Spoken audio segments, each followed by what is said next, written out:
Number 3, test number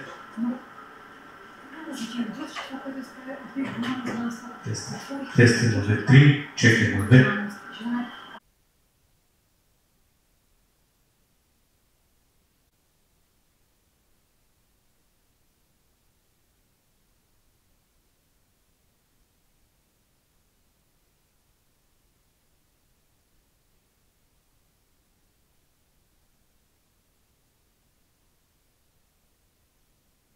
Allora.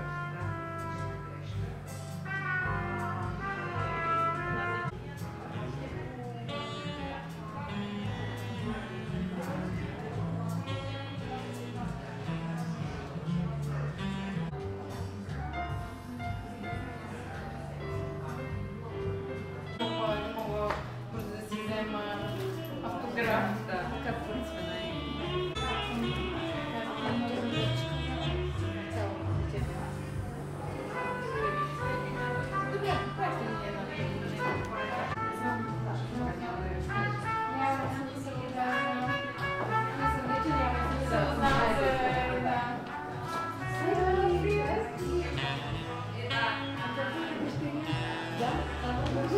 Може с карта, нали? Може да.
Благодаря много. Разбира се, разбира се. Мисля, че онлайн само да. Сега, като казахте, много се радвам, че сте покана. Благодаря ви, че успяхте наистина. Задължително. Задължително.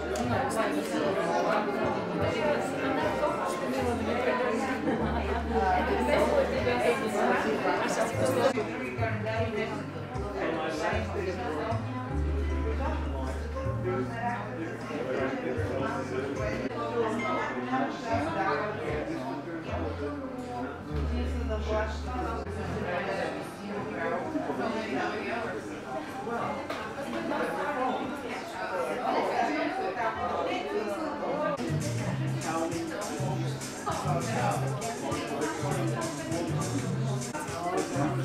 Моите поздравления, че най-сетне се намерихме и можем да наистина да пътуваме по един смисъл. Надявам се от нататък.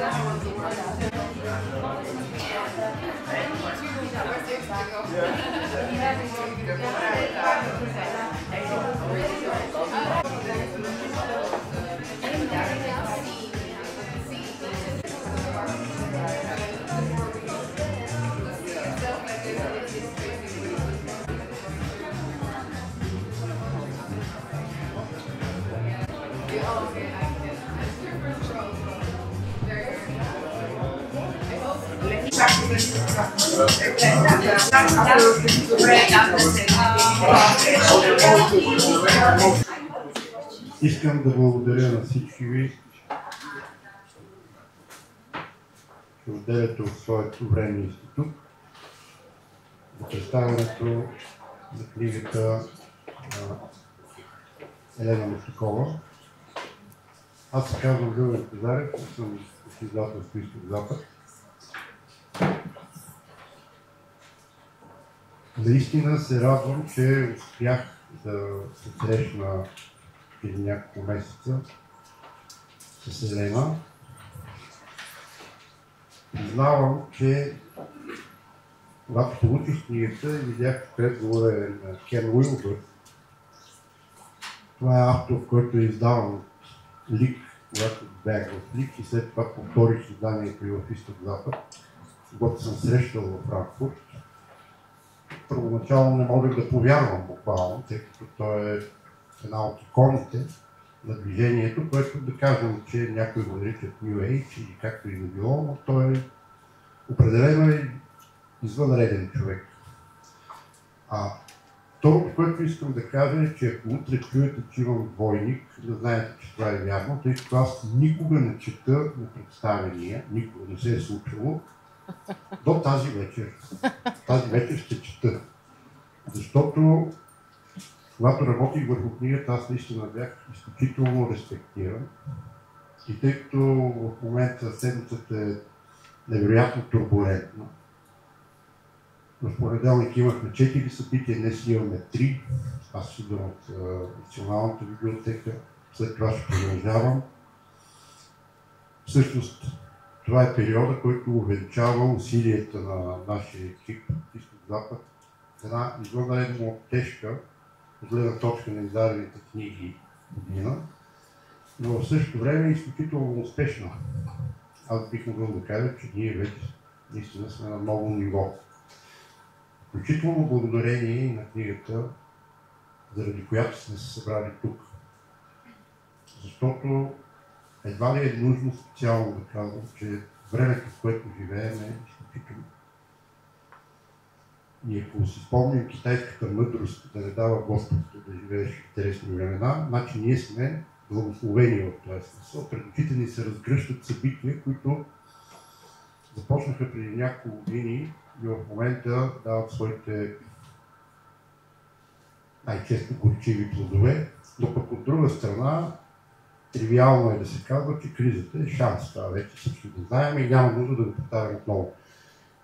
И тъй като аз съм философ по образование и логореята ме хваща нерядко, вече е време да спра, да си прочита чинно текста, за да се дисциплинирам и след това да дам възможност на Елена да разгърне своето изложение и най-вече да ви дам възможност вие да се докоснете това, което прави тя и да имате възможност да зададете въпроси.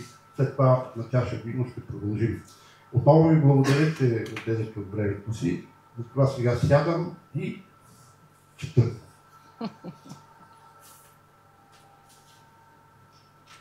Доцент доктор Елена Мустакова. Тя е добре известна сред професионалните си среди в САЩ. Отскоро е в България, за да работи за развитието и добруването на нашето общество. Тя е основател на Трансдисциплинарния институт Интегралайт, посветен на общество, съзнание и здраве. Доктор Мустакова е българо-американски психолог, доцент по психология, учен и изследовател на развитието на съзнанието, със световен опит в работата към развиване на устойчиви и осъзнати взаимоотношения с другите и света около нас. Тя е носител на много награди в САЩ, член е на световната мрежа на еволюционните лидери, създадена от Дипак Чопра. Да, знае, че Дипак ги го издава, но когато ние издавахме 7-те духовни закона на йога, преводача на книгата, който владее санскрит, каза, че на индийски Дипак е светилник. Всъщност това означава светилника Чопра. Както и да е, така или иначе. Книгата, вероятно знаете, тя е издадена на английски език, писана на английски език.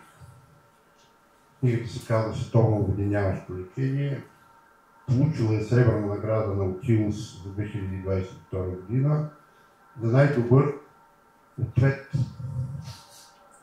на нуждите на времето ни. Употребявам такива думи, тъй като младите хора не са чак толкова много. Съм убеден, че от 100, вероятно 98 няма да могат да кажат какво означава ответ. Това е хубава българска дума, означава отговор. Сега ще цитирам няколко думи на различни хора на книгата. На първо място бившият директор на Amnesty International, бивш президент на Института за изследване на съзнанието Джеймс Олдей. Подобно обединяващо лечение е хим на колективния разум и дълбокото възстановяване на висшите ни ценности в световен мащаб, което може да бъде осъществено и споделено в сътрудничество между различните култури по света от едно развиващо се човечество. Нито само науката, нито само религията, нито дори просветените обществено-политически реформи могат да доведат до еволюционния пробив, необходим, за да се извадим от катаклизмичната дупка, в която се намираме, в резултат на небалансираното наблягане на материалния успех, разединяващите претенции за истина, екологичното премълчаване, широко разпространената психическа фрагментация и още по-тежките травми. Именно там Мустакова се намесва с такова силно и мъдро лекарство за нашето време. Тя навлиза в същността на нашите рани, като показва поредица клинични случаи от реалния живот, как най-различни хора и двойки могат да превъзмогнат болезнено разрушения си живот и да изпитат по осезаем начин пътуването от затворено с личната обседеност към цялостност и дори всеобща взаимосвързаност. Какво облегчение е да прочетеш книга с толкова всеобхватна истина и мъдрост. Майкъл Пен, доктор и директор на лабораторията по психопатология и научни и философски изследвания на ума към Франклин енд Маршал Колидж, Пенсилвания, пише: световно обединяващо лечение отличава доктор Мустакова като един от най-просветените клиници, учители на нашето време. Доктор Джони Карли, консултант към ООН, пише: световно обединяващо лечение свързва макротенденциите на планетата с микродвижението на душите ни. Мустакова свързва мистичния ни живот с социалната ни реалност, а телата и преживяванията ни с едно по-голямо цяло. Това е представянето на доктор Мустакова. Аз съм си набелязал и помолих да изберем заедно цитати от книгата, които могат да дадат представа за това, за какво става дума в книгата. Никога не правя това, аз никога не говоря за книгата, когато участвам в представяния, тъй като това е обида към хората, които присъстват. Те сами ще прочитат книгата и сами ще видят за какво става дума. Но пак казвам, тази книга е изключение. А вие знаете много добре, че изключенията са в някакъв смисъл много по-важните от правилата. И тази вечер е посветена на изключение. На първо място ще кажа това, което пише от големия си предговор, той е 20 на страница, Кен Уилбър. Той започва: за мен е чест да напише това предисловие към световно обединяващо лечение. Често се смята, че лечението предполага холистичен подход, който в тази книга допълнително се преосмисля като обединяващ. За да оценим по-пълно приноса на разбирането на Мустакова за обединяващото лечение, ще разгледаме характера на целостта като основна пътеводна светлина. Голямата цялост, за която пише Мустакова, е цялост, която включва или осъзнава всички останали видове истинска цялост, което я прави междупарадигматична, многообразен пример за интеграция. Чрез реални случаи, които преминават през собственото си развитие, както и чрез национални и международни процеси, тази книга разкрива как различните типове цялостност могат да се сплетат в световно обединяващо лечение. И само няколко цитата от книгата. В моменти, когато сме изправени пред окончателния преход, ежедневните ни самоопределения губят какъвто и всякакъв смисъл. Откъснати сме от корените си от заобикалящата ни среда и изпитваме подсъзнателно противоречивост и вътрешно напрежение. Все повече ставаме личности, чието център не държи. Това дълбоко объркване не може да бъде разрешено чрез различните предписания за най-добър живот, които се предлагат за световния пазар. Тази радикална епоха изисква безпрецедентни отговори. Този процес на обединяване и преструктуриране на планетата почива върху основите на най-доброто наследство от предишните поколения. Целта на тази книга е да помогне на всеки читател да схване това и да не се страхува от бъдещето, да не се поддава на защитни идеологии, които са отчаян опит да се спре движението на времето напред. Тази книга е отклик на огромно търсене на пътища към благополучие и жизнен смисъл в условията на задълбочаваща се криза и много несигурни световни преходи. Книгата предлага път на заземяване, практично разбиране, както и психологически, социални и духовни умения, които укрепят сърцата и умовете ни и позволяват да се справим с света след COVID. Свят, който в момента се управлява повече от световната интернетна мрежа, отколкото от правителства, и в който планетното въздействие на вируси и екстремни климатични събития се разпростира мигновено, човек не е в състояние да се излекува сам или да защити единствено собственото си семейство и общност. Може би е време да спра. Тук ще спомням едно знаменито представяне, което присъстваше на добровилна Татяна Лолова. Става дума за книгата Сума на теологията, том 1, 1520 страници. И когато професор Бояджиев, преводач, я помоли да прочете от книгата, тя каза, тази книга толкова ми хареса, че съм се подготвила да я прочета цялата. Трудва си книгата на доктор Елена Мустакова да се прочете ред по ред. Убеден съм, че това ще бъде наистина полезно, но вече е време да спра и давам думата Елена Виеща.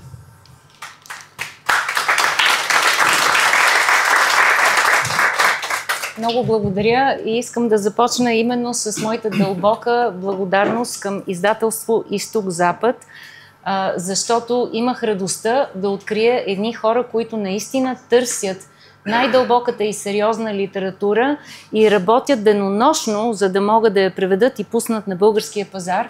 Аз не знам как моят вече нов приятел Любо Козарев успява да намира сън, защото той работи денонощно, но ако не беше работил денонощно, тази книга нямаше да излезе през декември, за което съм безкрайно благодарна. Много неща искам да споделя с вас, но не искам и да ви отекчавам, но може би трябва да ви кажа как се роди тази книга. Книгата започна на смъртния одър на моя баща през 2019 година и затова съм сложила тук неговата снимка, защото книгата е посветена на него и вдъхновена в голяма степен от неговите последни мигове в това измерение. Наблюдавайки го как се бори да осмисли това, което се случва с тялото му, си дадах мъчителна сметка, че заедно с него и с неговото поколение си отива един свят, който е много скъп, свят солиден, свят на ценности, свят с здрави и ясни устои и разграничения и че този свят вече не може да продължи по този начин в сложното, динамично и многообразно настояще и бъдеще, което в момента преживяваме и в което се намираме. И затова, прекарвайки дълги часове край леглото му, започнах да пиша. И започнах да пиша за това как да съхраня най-доброто от тези ценности на това поколение и поколенията преди него, как ние всички можем да съхраним тези ценности и да надградим на тях едно разбиране, което това поколение не можеше да има, както и поколенията преди него, но което е нашето разбиране. Разбирането за многообразието, разбирането за сложността, разбирането за дълбокото преосмислене, за да можем да тръгнем напред. Баща ми беше строителен инженер и той вярваше в поставянето на солидни основи. Никак не обичаше късите пътеки, затова беше крайно неудобен в системата, но винаги, когато имаше трудни неща да се правят, го търсеха и той беше на предна линия. И от него научих, че всяко нещо, което има смисъл, отнема време и се гради. Но той не можеше да говори за сложността на настоящето. Просто беше твърде много за него. И така той почина и настъпи COVID, всичко замря и света се изправи пред едни сътресения, които всъщност идваха от десетилетия преди това, но успявахме по някакъв начин да ги пренебрегнем и да си караме както си знаем. Изведнъж COVID ни разкри колко неустойчив е нашия свят, колко несправедлив е нашия свят и колко дълбоко сме объркани всъщност на къде и как да тръгнем напред отвъд COVID. И стана тема популярна да се говори за света след COVID, но аз мисля, че все още рядко се чуват съдържателни отговори за това на къде сочи света след COVID. И това беше смисъла на тази книга. Аз започнах да пиша книгата и я написах по време на COVID в тази година, като исках да разкажа чрез моя клиничен опит от 3,5 десетилетия и преподавателски опит от повече от 4 десетилетия, това, което съм научила от хората, които са ме благословили с доверието си и от техния жизнен път, това, което имаме нужда сега да преосмислим. И така, много неща искам да ви кажа, но тази книга е за света, който си отива и за света, който идва. И тя е едновременно много лична, както ви казах вече, но едновременно с това е и много мащабна. И за това е посветена на един опит да предложи на нашето човечество, на нашето затруднено, объркано човечество път за заземяване и практически психични, емоционални, социални и духовни умения, които по някакъв начин ни позволяват да преосмислим света, който навлиза все по-бързо. Сега вече стана много модерно да се говори за изкуствения интелект, за AI навсякъде, да се правят страшни предсказания за това как ще бъдем управлявани от него, но съзаклятническите теории въобще напоследък доста са популярни, а всъщност трудно е да си зададем въпроса защо технологията дръпва толкова напред от нашето съзнание и става опасна. Технологията, която може да ни служи, която е създадена за да служи и да помага на човечеството, всъщност ние се страхуваме от нея, защото не сме склонни да свършим тази работа във вътрешното си развитие и колективното си развитие, което да ни позволи да използваме психологията с мъдрост. И затова посвещението тук, освен че е посветена книгата на баща ми и на моята дъщеря и моята внучка, с надежда, че те ще могат да държат устоите си, докато скачат напред във времето. Защото тези поколения правят огромни скокове напред, неща, които ние не можем да си представим са пред тях. И аз много се надявам, че те ще имат устоите на моя баща и въображението на тези поколения, които идват сега и силата на тези поколения. Но посвещението също е на един поетичен отказ, който искам да ви прочета.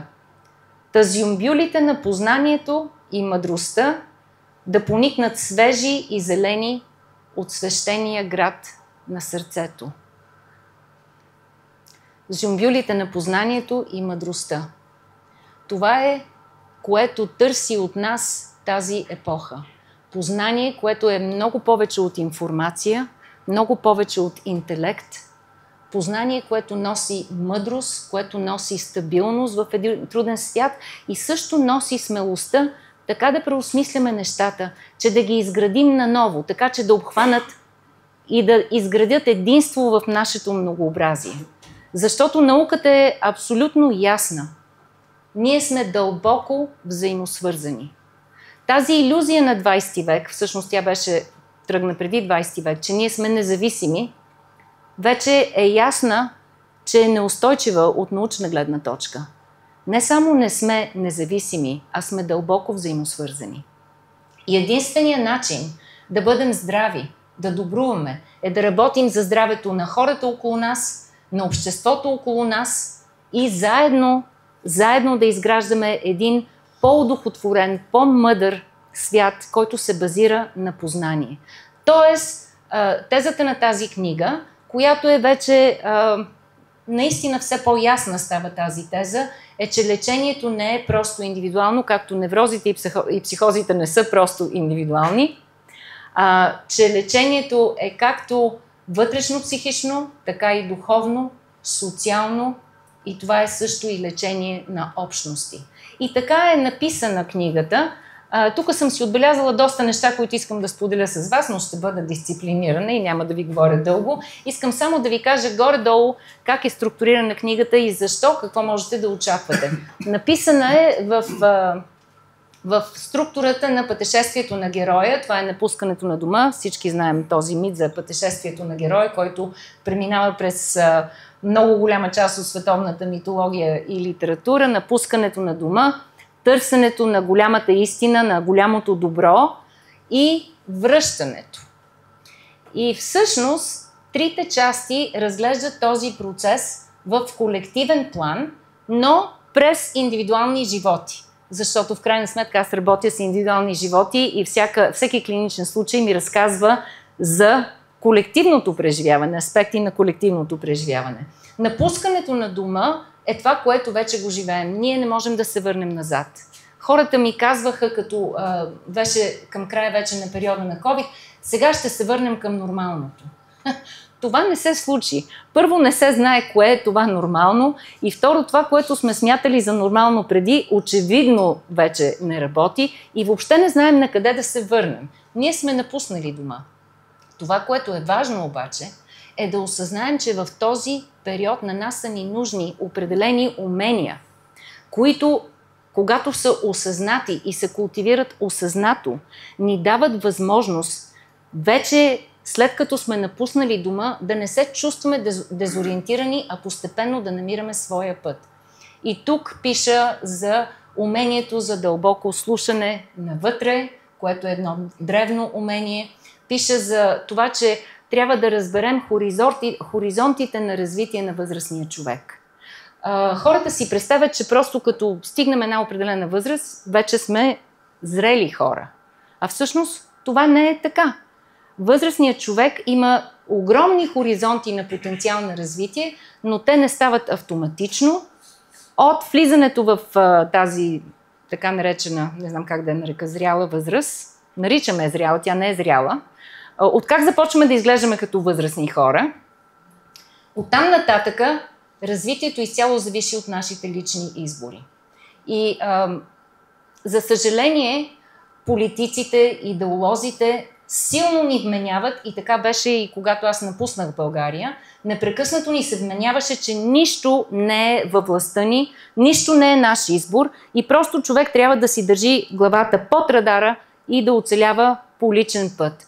Това е просто една невъзможност. Всъщност, всяка стъпка е личен избор и взаимосвързан избор. И това събуждане води до голямата цялост, за която пише Кен Уилбър.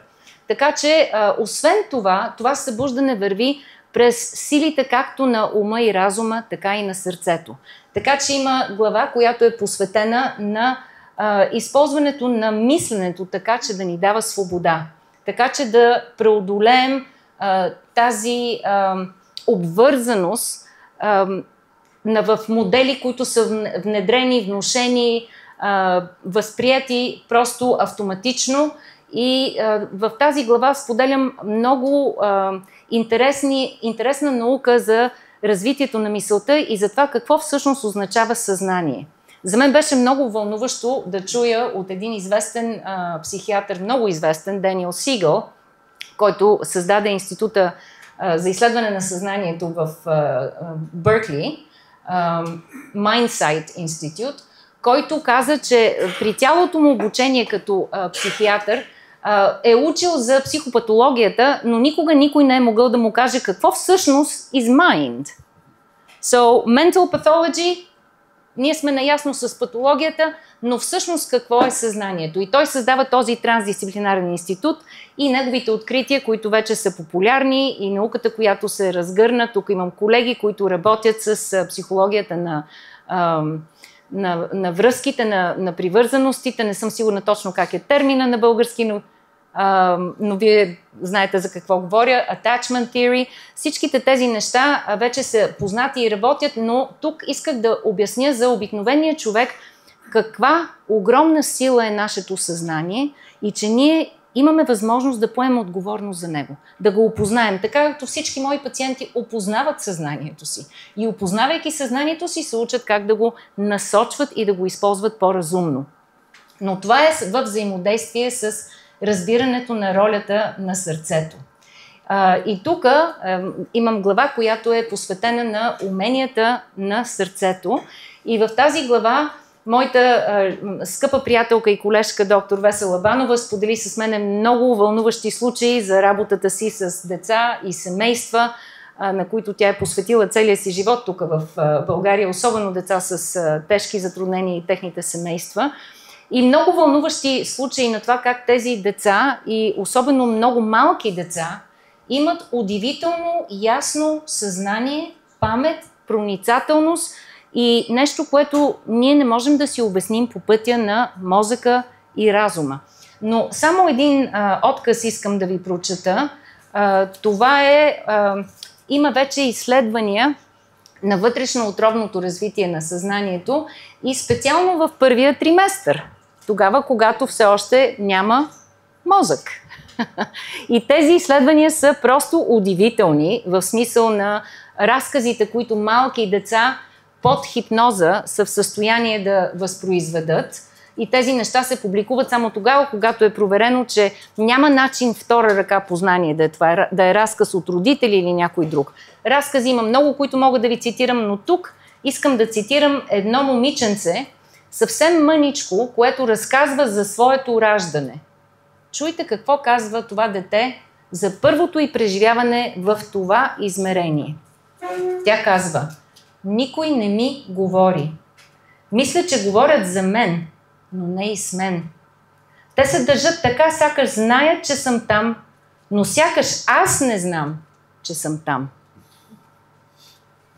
За мен това е нещо толкова вълнуващо и покъртително и толкова важно в тази епоха, когато сме напуснали традиционните устои и традиционното мислене и искаме да пренесем тези ценности в един много по-сложен свят, трябва да намерим тази кохерентност, търсим тази кохерентност между сърце и ум и разум.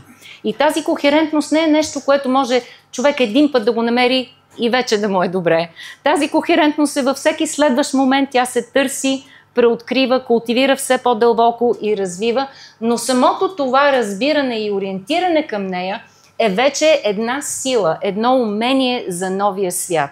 Разбира се, в книгата, след говора на книгата, послеслова на книгата, е написан от директорката на Института за изследване на съзнание в Калифорния.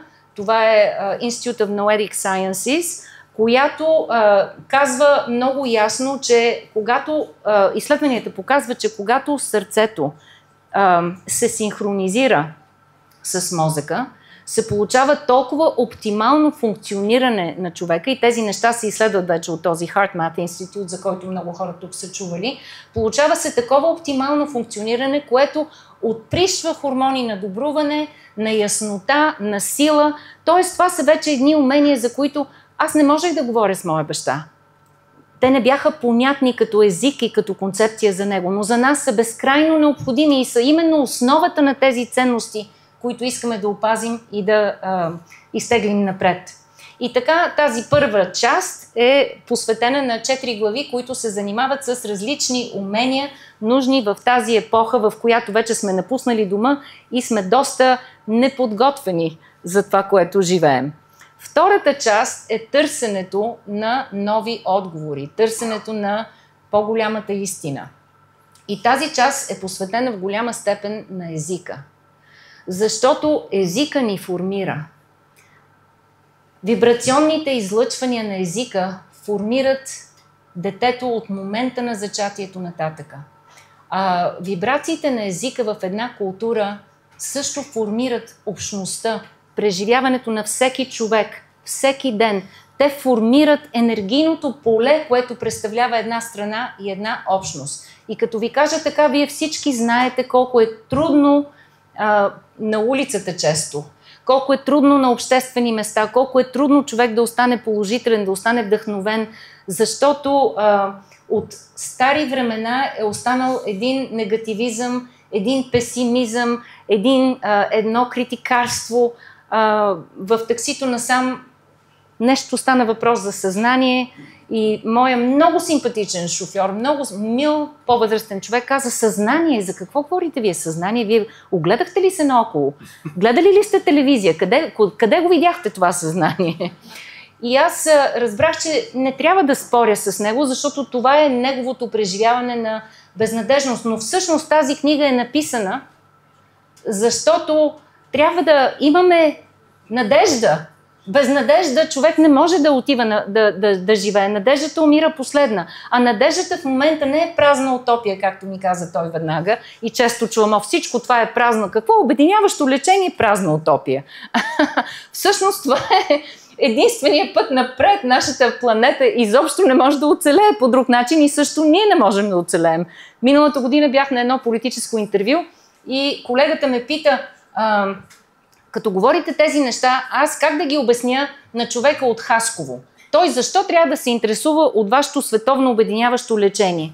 И моят отговор беше: защото когато настъпи голямата суша или голямото наводнение или тежките други природни явления, този човек изведнъж ще се окаже в положение да разчита на помощ от други хора. Със сигурност държавата няма да може да излезе на среща да посрещне всичките му нужди и тогава той ще разбере, че тези планетни процеси го засягат директно и много лично. И по-добре е да сме участници в процеса, който изгражда този по-здрав, психично, духовно и екологично здрав свят, отколкото да сме просто получатели на последствията от това, че не сме участници. Това са двата избора. Аз не познавам трети. И така, езика е този, който дава сили на хората, който повдига хоризонта или също ни смачква, обезверява и ни кара да се чувстваме недостатъчни, недостатъчно добри, недостатъчно умни, недостатъчно хубави, недостатъчно какво ли не. Така че търсенето на истината минава през езика, така както аз го разбирам, и на това е посветена втората част на книгата. И в третата част вече разглеждам как всичките тези умения и процеси, които са както вътрешно-психични, така и духовни и социални, се разиграват в контекста на обществото и в световен план също. Като разглеждайки обществото, разглеждам страната, която познавам добре от 35 години. Това са Щатите и това е едно много сложно, много многообразно общество, което носи, както знаем, огромни сили и хоризонти и много сериозни, погребани, неотчетени травми, които го тровят и подкопават този дух, който е посветен на напредъка и на търсенето и на развитието. Този младежки търсещ дух, който е тази страна, е много подкопан от това бързане напред и неумение да се разпознаят и преработят травмите. И последната глава, разбира се, е посветена на световни процеси. Тук има много неща, които бих искала да прочета, но може би ще се задоволя само с едно-две, за да може да имаме разговор, защото знам, че времето напредва. Така че позволете ми само да намеря това, което най-много си струва. Както виждате, аз имам много бележки, защото си мисля, че това е възможност много неща да се разберат и ми се иска всичко да разкажа. Повечето от нас нямат нито контекст, нито визия как животът може да се върне към нормалното. Но става ясно, че не можем да намерим благополучие, докато светът такъв, какъвто го познаваме от поколения, с всичките му организиращи принципи, граници и институции, бързо се обезмисля. Съвременната цивилизация се мъчи да опази най-доброто от богатата си и разнообразна история и да се развие към устойчива, интегрирана цивилизация, в която има място за всяка култура, включително и за българската култура, ако не сме толкова негативни и дълбоко помислим за това какви са силите и уменията, които ние носим в света и които можем да разпознаем в себе си поединично и в нас като култура. Ще спра, защото знам, че говоренето стана доста дълго и ще приключа с цитат от края, последната страница на книгата, защото това е за мен любимо обобщение.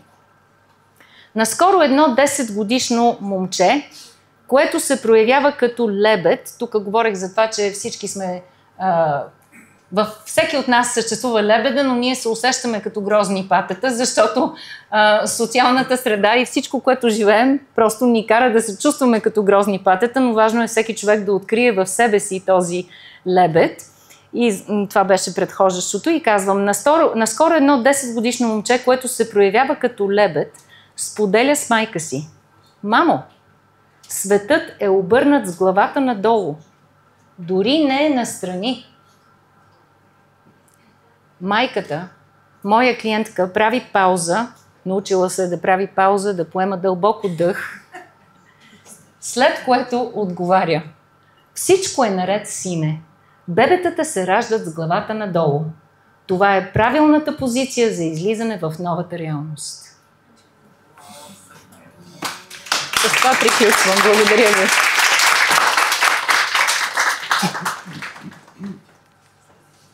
Думата пиршество характеризира това, което каза Елена много точно. Пиршество, защото то предсказва цялостност. Не само ум, но и сърце, и емоции, и чувства. По мое мнение, тази книга заслужава много внимателно изчитане. Вие чухте експозето и... Забравих да кажа нещо. Може? Забравих да кажа нещо важно във връзка с това, което казахте току-що, че заслужава внимателно изчитане. Тя просто иска внимателно четене. Това не е книга, която човек може да седне и просто така да изчете. Тя е по-скоро работен материал, който в различни моменти ще ви дава различни неща. И за да помогне в този процес, от 29 януари започвам един 8-седмичен курс, в който все още има възможност за регистрация, дори с малко намаление до 30 декември. Така че тези от вас, които се интересуват, можете да говорите след това с тези две девойки тук, Евгения и Надя, които работят за Integralite Institute, който организира фактически този курс. В него ще работим за разбирането на тази интегрална парадигма, която Кен Уилбър разви толкова успешно и която той разпозна ясно в тази книга. За нея мога да ви говоря много повече, но е изключително важно, че той говори, че за момента и книгата също, на нас ни трябва една голяма цялост. Една голяма цялост, която предполага истинско събуждане за това, което живеем и за това, което сме ние самите, което е духовен процес, истинско развитие, истинско пречистване, за което работи по-традиционната психология от няколко века вече, присъствие, каквото тепърва се учим да имаме, и други интересни процеси. Така че се връщам към вас, но ако тези от вас, които имат интерес, искат да се запишат в курса, говорете, моля, с Надя Костова и с Евгения. Те са тук на първата маса. Връщам се към вас. Ами, вие вероятно помните, Буда е категоричен, че в основата на човешките нещастие е невежеството. Колкото повече време минава, толкова повече установява колко е вярно това. Аз няма да забравя, ние сме издали Матьо Рикар. Това е французин, който е мислен за последовател на Франсуа Жакоб, много лауреат. Неговия баща е известен политически деец в Франция, Жан-Франсуа Ревел. И той описва как Матьо изчезва, отива някъде в Азия. И в един момент получава писмо, което казва: аз съм от тибетски манастир, но не очаквайте повече. Моят приятел Дони се е срещал няколко пъти с него и той казва: този човек не е от този свят. Будизма е действително много интересно нещо, но в тази книга строи през цялото време едно прекрасно разбиране за това, че само цялостният подход. Там сега може да го кръщаваме холистичен, такъв, всякакъв, но просто проблемите днес са такива, че без цялостно мислене, т.е. многомерно, което на различни нива пронизва всичко това, което се случва, нищо добро не ни очаква, но е хубаво, че се появяват такива книги, които дават шанс на внимателния читател и на търсача на пътя. Елена го каза, пътя, прехода, търсенето е безкрайно. Няма ситуация, в която ти може да кажеш, бях до тук, сега вече ще пия кафето и се наслаждавам на постигнатото. Пътя е безкрайен и слава Богу, бих казал, защото в противен случай просто нямаше да има нужда смисъл да се извървява. Стига толкова, достатъчно. Вие имате възможност да задавате въпроси. Всъщност, докато осмисляте въпросите си, бих ви казала също, че в тази книга се стремя да покажа как интегралната духовност всъщност си говори съвсем спокойно, успешно и съдържателно с интегралната наука. Интегрална наука и интегрална духовност са двете страни на един единен процес. Няма нужда да правим избори вече или. И тази интегрална духовност принадлежи на всички, независимо дали се наричаме християни, будисти, мюсюлмани, бахаи, хиндуисти или други. Тази интегрална духовност, както и интегралната наука, тя говори на всички нас за единството на света и единството на психиката. Така че очаквам вашите коментари и въпроси. Ме запозна и имах шанса за 2 дни четене на книгата от вчера. Благодаря за този текст. Не случайно изглежда, Пламен Димитров се казва, само докато казах това, изминахме 60 000 километра в единната вселена, всеки. Заедно. Заедно. Това е скоростта, с която се движим, не случайно сме толкова зашеметени и трудно се фокусираме. При тази скорост. Четох книгата заедно с една друга. Може теб да те изненада. Но вчера заедно с книгата на Елена получих книгата, която вижте какво заглави The Hour of the Heart на Ирвин Ялм и младия му син терапевт Бен. Да. Очаквам скоро да ни представи, ще едва сега излиза и той говори за този част терапия, който ако не мине през сърцето, няма да има лечебен ефект.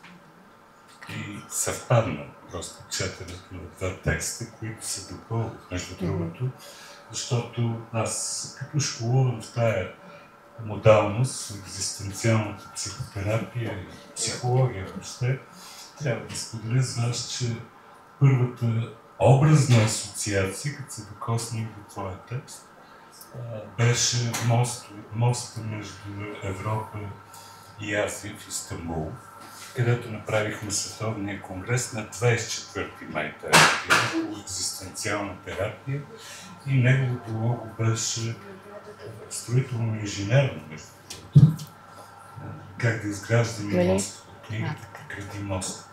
От клиничната практика до политическите системи, лабораторията, САЩ, дали е единствената и дали само полезни неща идват от там, между изтока и запада. Е случайно, че изток-запад. Да.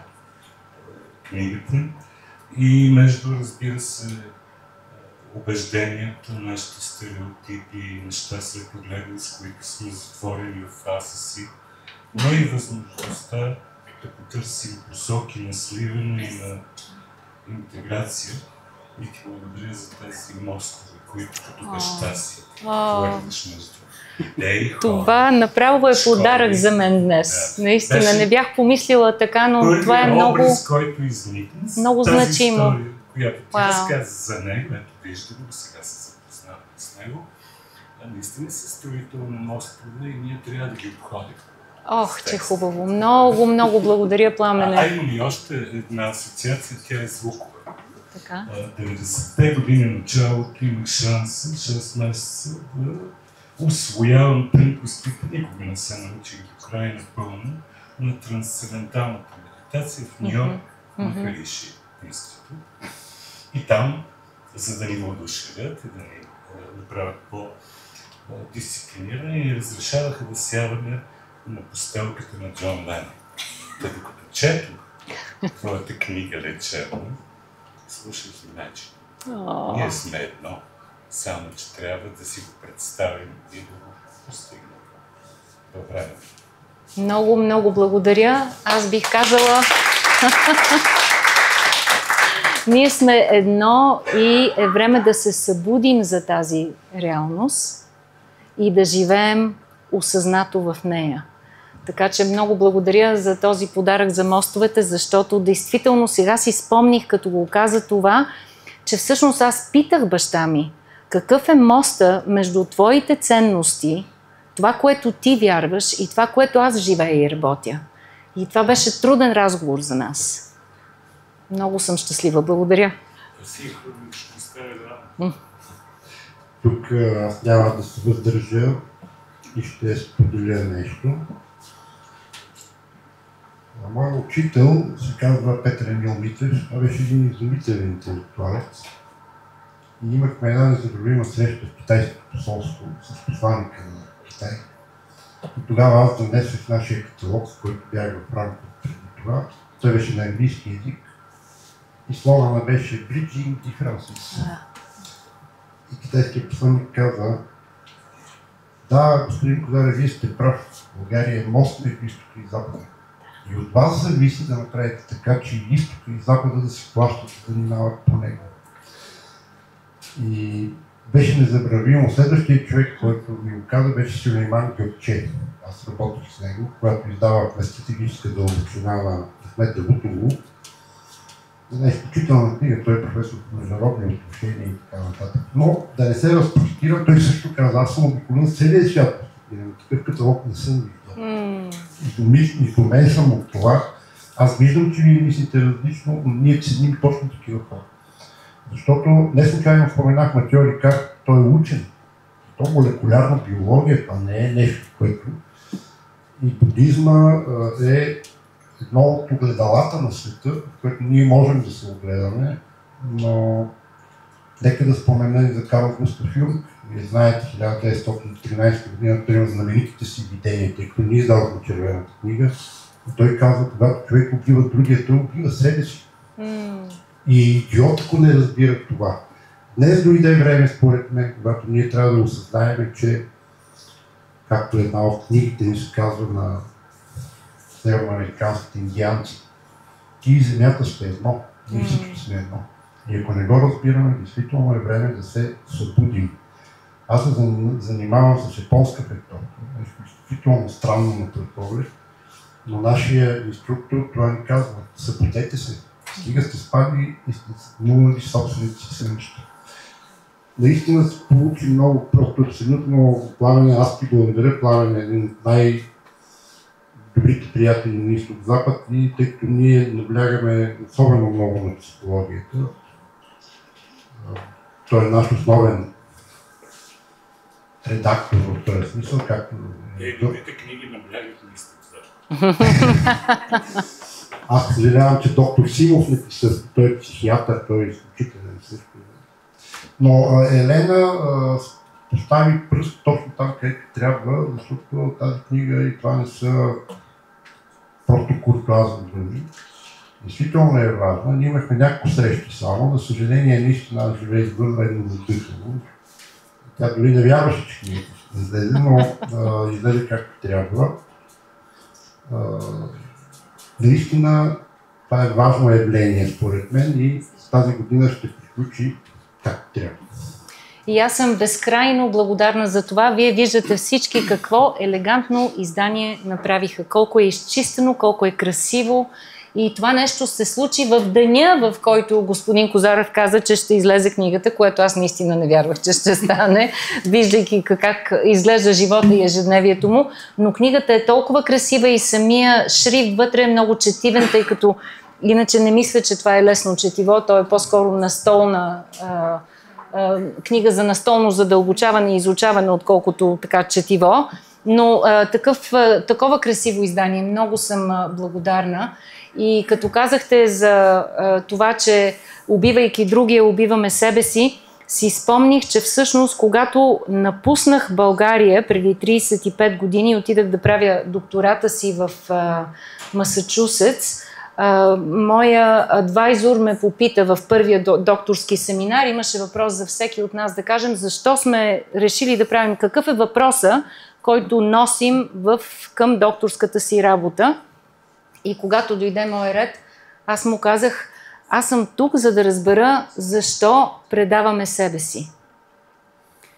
И той беше един много симпатичен Connecticut Янки, който веднага придоби чувство за хумор и каза: "О, Елена, щом това е задачата ви днес, какво сте планирали за утре?" Но след това аз се сприятелих с него и му казах, че всъщност за мен това изобщо не е смешно, защото аз идвам от свят, в който хората изчезваха в трудови лагери и повече не се връщаха, и че за да можеш да предадеш другия, ти първо трябва да предадеш себе си.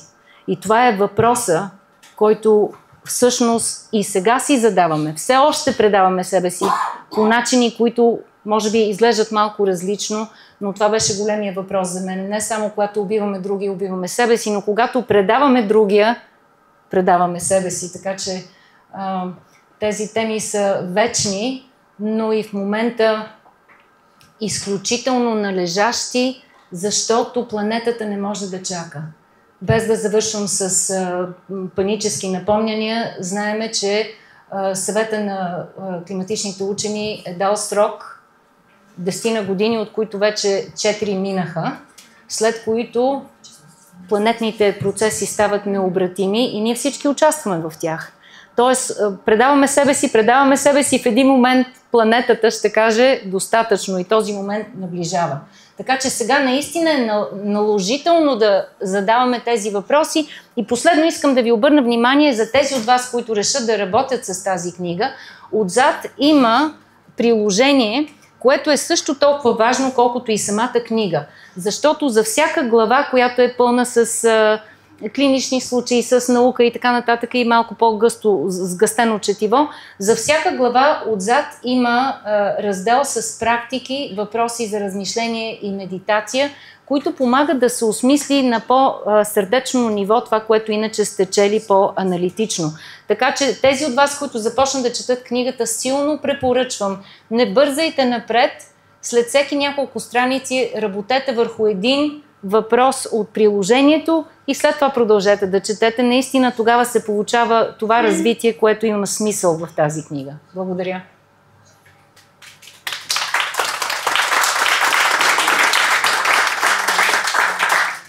Аз много бих искал да направя така, че на едно място да застанат Елена Мусакова и Наоми Клайн.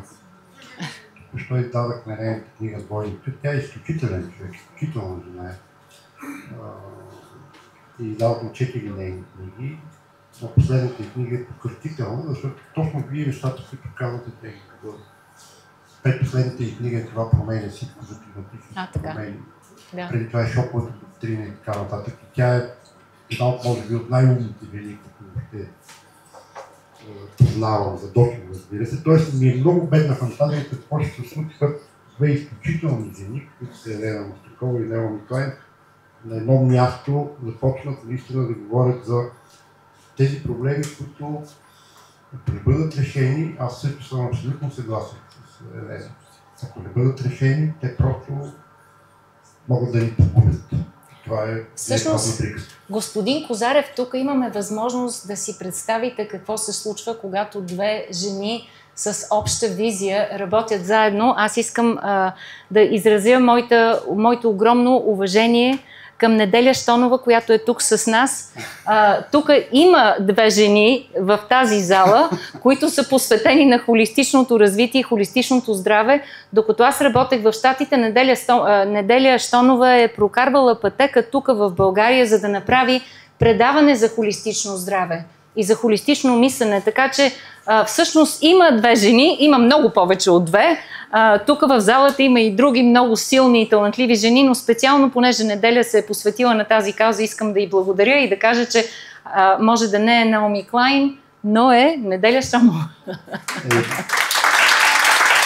Искам да кажа, че нищо това не е обсъждано предварително. Хората, които ме познават, знаят, че аз никога не се готвя, защото това е просто обидно, пак казвам, но Неделя е действително скъп приятел и аз много се радвам, че направих така, че Елена се запознае с Пламен и с Неделя и бъдеще и с доктор Симов, т.е. ние ще продължим наистина.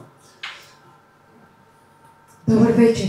Елена, благодаря ви от сърце. Аз изобщо не искам да дръпвам прожектора и изобщо не очаквах да кажете това, защото това, което чувах сега, това, което успях да прочита, вие сте вълшебна. Думите ви, нещата, които казвате, нещата, които пишете, те имат толкова много терапевтичен потенциал и го правите по толкова елегантен начин. Аз се запознах с вас, структурата на вашата мисъл, с вашия труд неотдавна, за което благодаря на Любо за това. Той ми даде книгата, може би преди една седмица. И когато ми каза, че предговорът е написан от Кен Уилбър, аз от неговите книги, аз се смаях сега, как е възможно един човек, от негови книги аз имам по 3-4 и си купувам в Пловдив, в София, в Смолян, в колата, за да могат навсякъде да са ми под ръка, когато имам нужда от интегралност, да си ги позачитам. И после, когато започнах да разлиствам, си казах, всяка страница имаше толкова много резонанс нещата, които се опитвам да правя. Точно тази идея за интегралност. Преди 25 години, точно сега става 25 години моето предаване, аз се опитах да положа основите на така наречената научно базирана здравна журналистика в България и беше много трудно, защото това беше като едно поле бял сняг и нямаше нито една стъпка там. И в началото, вие знаете, хората са скептични, не знаят какво ще се случва, как ще се разгръщат нещата. И аз съм го правила с толкова много любов и през тези 25 години съм се опитвала да опазя идеала си. Идеята, с която съм създала това предаване, което е много близка до това, за което става дума сега. Защо ние предаваме себе си? Въпросът, по който аз формулирах тогава идеята да направя това предаване и защо станах невролог, защото вярвам, че ние се раждаме по някакъв начин с цялата условност гениални. Вярвам, че ние се раждаме с изумителен потенциал. И после поради някаква неизвестна причина, много ефтино, в някаква ефтина фаусторска сделка, предаваме този идеал, тази прекрасност, тази божественост в нас на много ниска цена. И винаги съм се чудила защо това се случва и съм искала по някакъв начин да повдигна хоризонта на хората, било то чрез думите, както вие казвате, езикът има способността или да повдига хоризонта, или да те закопава, или чрез личните примери с историите, които съм разказала и за тези 25 години. Аз никога не съм разказала история, която в точка А, моите истории винаги започват трагично, драматично, трудно и в точка Б, моите герои, като едни птици феникси, както се казва, от парещите въглени на мъката, си създават един нов път и тръгват още по-осъзнати, още по-мъдри. И моята книга завършва така с достатъчно мъдрост и осъзнаване, дори сълзите са едно хвърчило към рая. И аз вярвам, че когато ние споделяме с другите как един човек може да преработи една травма и да се справи, това помага, това ти дава вяра, това ти събужда най-малкото огледалните неврони, най-малкото, което се случва. И понеже казахте и за Дипак Чопра, и си спомням, аз съм правила интервю и с Дипак Чопра, и с Габор Мате, и с Рюдигер Далки, болестта като път. И с тях много сме коментирали болката. Има нещо, което, може би, аз си задам този въпрос всеки ден, може би да попитам сега и вас. Когато един проблем не получи своето елегантно решение на ниво психика, проблем, трудна диагноза, проблемна връзка, предателства в работата, в семейството, с партньорите, и когато ти си в сърцевината на болката, там в сърцевината на травмата, когато се клатиш, турбуленцията е много силна, 9 бала вълнение, ти губиш почва, губиш център, не си заземен. И когато това не се реши елегантно, тези проблеми започват да се отаяват на ниво тъкани, ставаме жертва на психосоматиката. Тоест голяма част от моята дисертация е посветена. Това е научният ми ръководител е професор Груздински, който аз знам, че ти издаваш също и неговите книги. Казваме, че правилното преработване на травмата е изключително важно, за да може тя да не ни поболее. И травмата не е нещо, което може да преработиш, като си го изпиеш, като си го купиш в хазарта, като правиш шопинг терапия, като се впускаш в безразборни и кошмарни връзки. Вашият алгоритъм, след толкова много опит, и клиничен, и академичен, когато един човек е в сърцевината на травмата, как да се справи с нея, как да разреши, родоразреши по правилния начин, за да може тя да не го разболее. Много благодаря, Неделя, така красиво говорите. Първо, благодаря на вас за всичко, което споделихте. И искам да кажа, че аз не съм единственият човек тук, който може да отговори на този въпрос. Въпросът е отправен към мен и аз ще отговоря. Но тук до мен стои моята колежка, любима приятелка от цял живот и също психолог доктор Весела Банова, която цял живот присъства на травмите на деца и семейства, които често пъти са забравени от обществото. Чудесно, познавате се. И тя също има отговори за тези въпроси, така че разговор е с продължение. Но за себе си ще ви кажа две неща, които намирам, че безотказно работят. Едното е дълбокото присъствие.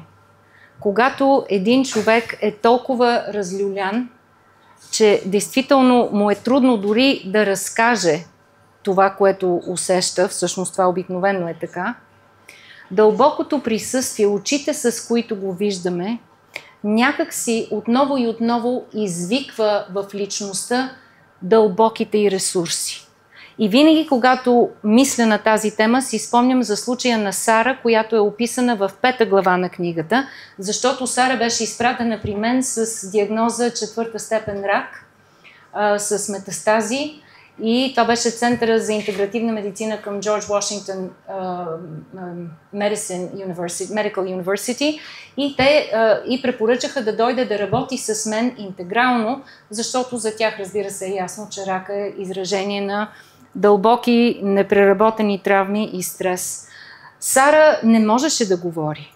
Нейните изречения се състояха от по 2-3 думи. Fine, great, no problem, yep, thanks, that's it. Просто това беше нейното общуване. Но в такива моменти аз се стремя да не слушам просто това, което думите казват, а да видя душата на този човек. И някак си с моето присъствие да присъствам на тази душа. И когато успея да го направя, често пъти ми идват думи, някой път са поезия, някой път са откази от духовни източници, които просто ги казвам, просто и така ги казвам. И това нещо събужда в хората, отново и отново съм го виждала, един ответ, хубавата дума ответ, който наистина изумява. Сара започна да се събужда от моето присъствие и тук да ме по някоя такава дума. И след време ми каза, аз усетих, че ти ме гледаш с други очи. Усетих, че ме виждаш по друг начин и никой не ми е говорил с такива думи. Какво е всичко това и откъде идва? Разбира се, след време и казах, това идва от интегралната духовност, която принадлежи на всеки от нас. Т.е. тя принадлежи и на теб, но тази духовност ми позволява да видя твоята реалност. Не цялата ти обусловеност, а дълбоката ти реалност. И от това нещо хората действително се събуждат към дълбоките си ресурси. И разбира се, тази психология, която започнах да работя преди 35 години, много силно акцентува resilience, устойчивостта до... Моля? Да, дълбоките ресурси, бих казала аз. Дълбоките ресурси дори на хора, които са изключително болни или изключително затруднени, във всеки от нас има дълбоки ресурси. И често пъти конвенционалната психология просто не разпознава това. Това е присъствието. Това е присъствието, когато знаеш, че това е реалност и се насочиш към него. Ти присъстваш за него, ти го виждаш, ти създаваш енергийно поле, което го вика, разпознава, отваря пространство за него и оттам нещата тръгват по един път, който е много, много мистичен. Той е много психологически и емоционално е изключително богат, но в крайна сметка тук се активират едни процеси, вселенски процеси. Защото, както е казал и Виктор Франкел, както са казали и много други велики мислители, психолози и философи на 20 век, всеки път, когато психологията отиде достатъчно далеч, тя навлиза в духовното. Тя работи с духовното. Просто е неизбежно това. Това е дълбоката психология и това е цитирано някъде в книгата, така че това е моят отговор. Благодаря ви за всичко и благодаря всъщност на всички тези удохотворени, отворени хора, които дойдоха тук, защото усещат, разбират, търсят и всеки по-своему се стреми да носи светлина. Аз тук виждам много любими лица, които за мен са отражение на този избор в света. Благодарна съм, че сте тук и се надявам, че ще можете вие пък да споделите тази надежда с хора, които може би нямат надежда. Затова е написана тази книга. Тя е за всеки. Искам от името на всички ви да благодаря на Елена. Беше незабравимо преживяване. Нищо от това, което се случи, не беше оговарено. Тук е мой скъп приятел Ники Кънчев, направо съм изумен. Дори и Ники е дошъл, това вече е цяло чудо наистина. Но да си спомним Дон Хуан. Той казва, какъв парадокс, безкрайността е на върховете на пръстите си. И ти да се задоволяваш с самооплаквания и оправдание и така, вместо да дръзнеш, да поемеш по пътя, това наистина е най-жалкото нещо, което може да се случи на всеки един от нас. Много ви благодаря, че бяхме заедно. Благодаря ви и ако може да ви прегърна. Скрайно съм ви благодарна. Вие сте един изключителен човек. Много съм благодарна на нашето приятелство. Разбира се.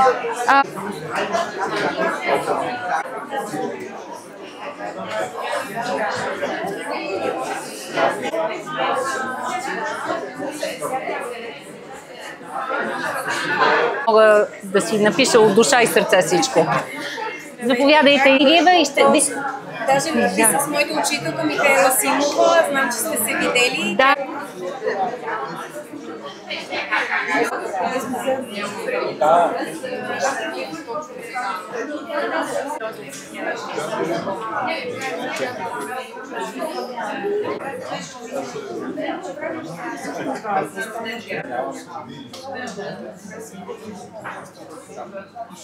Благодаря, надявам се до нови срещи.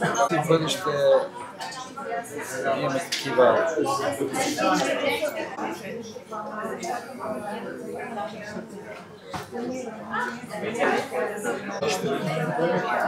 Елена, кажи. аз забравих да спомена за Тошко. Развълнуван, да. Развълнуван съм, това е факт.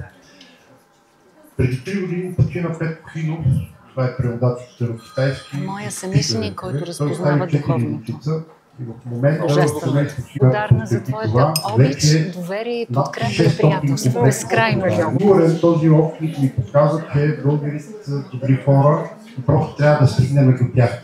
Се обадили на хората за курса или да, убеди им се да ти запишат името и просто там ще се разбереш. Видяхте и се обажда. Не сте. Изобщо се очудих и видях Славейчето и отидах да отидем Славейчето и гледам, че Джулията. Толкова е красив този туалет, е фантастичен.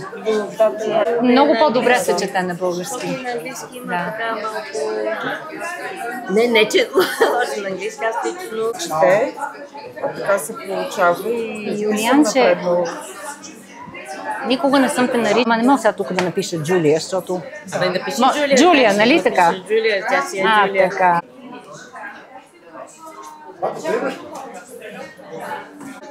Защото гледам страни, когато всяка много често, като се успея да запишат, не мога да... Той беше ли тук? Ама не го видяхме и не го виждам. Не мога да видя хората. Не видях, добре изглежда, много. Здравихме се. Браво.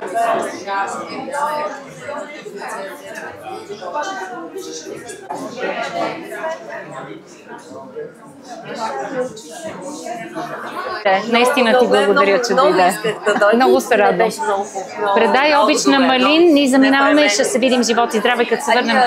И вие сигурно също. Децата всички са добре. Едните идват, другите ще ходим при тях и така нататък. Чао! Снежа, колко се радвам! Благодаря, защото радостта всъщност е от това, че толкова хора я споделят и идват да отворят сърцата си. Това е, което ме поздравява. Вашето присъствие.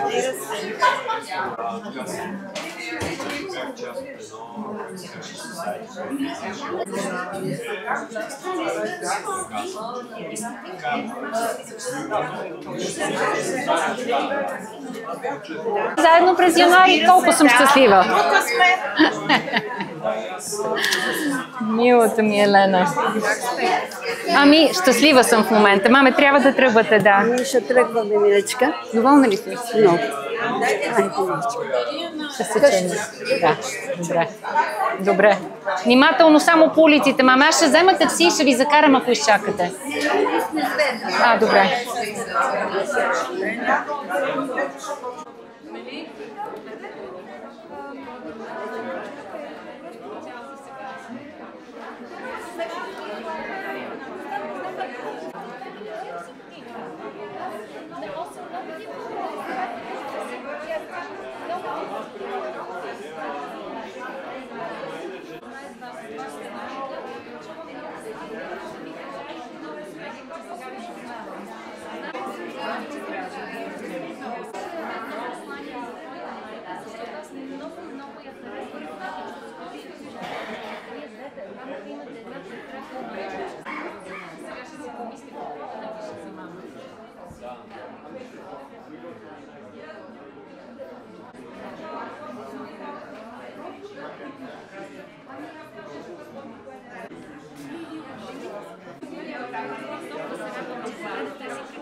Нещо, което аз не мога да правя, просто не всички хора ще направя. Един път само 8 срещи с тях. Те са 8 сряди, от 7 до 9.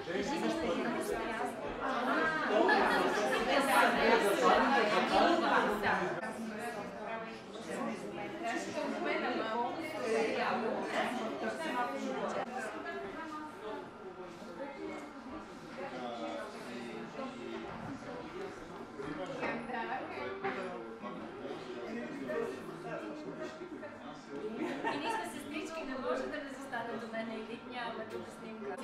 Страхотни са. Много благодаря. Всички сте страхотни, много благодаря. Така ме се уча. Харесваме се, да. Лели, прекрасно. Ето. Да, много интересно.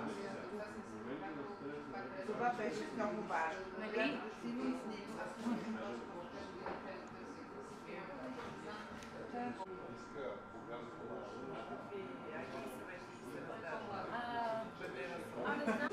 Добре, значи трябва да се видим, за да ти го връча. Да. Ще се разберем. Така, това е за Йован. Сърдечно. На добър час, Денис. мен отзад и този прекрасен човек. Ангелски човек. Тери, много благодаря, разбрах.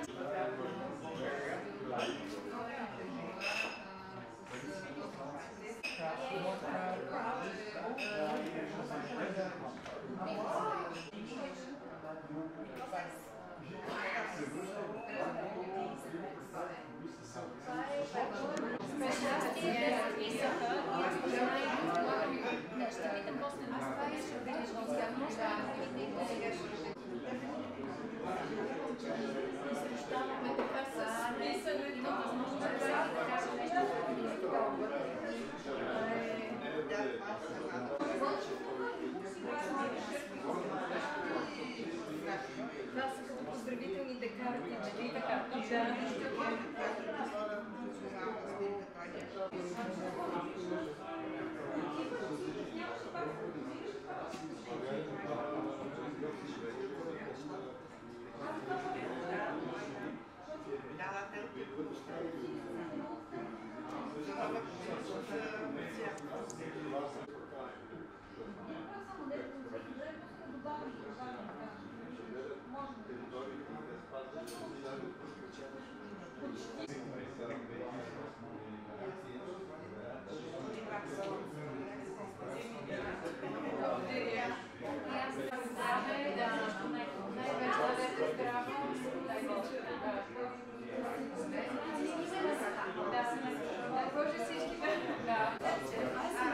Аз за Мария.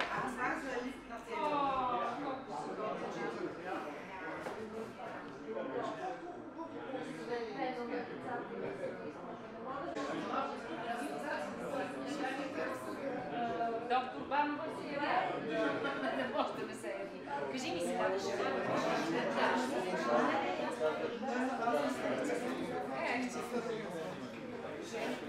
Снимайте! Ето. Вечките. Аз ако не функционирам, говоря за дегустация и правя снимка.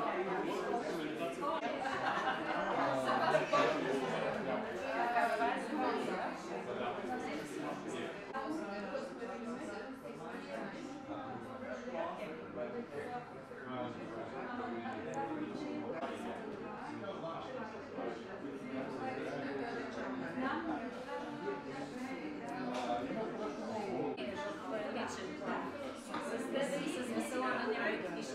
Тук ще ми пише в своя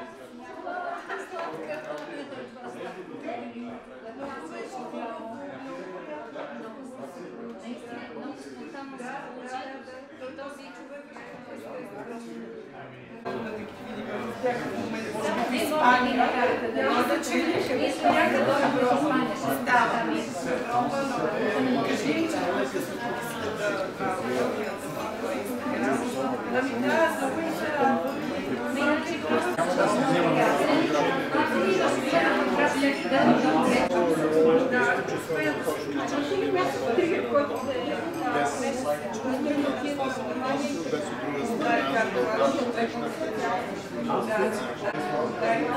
Кажи сега, Чао! Благодаря, че те гледаш. Можем да си кажа аз душа каквото имам за този.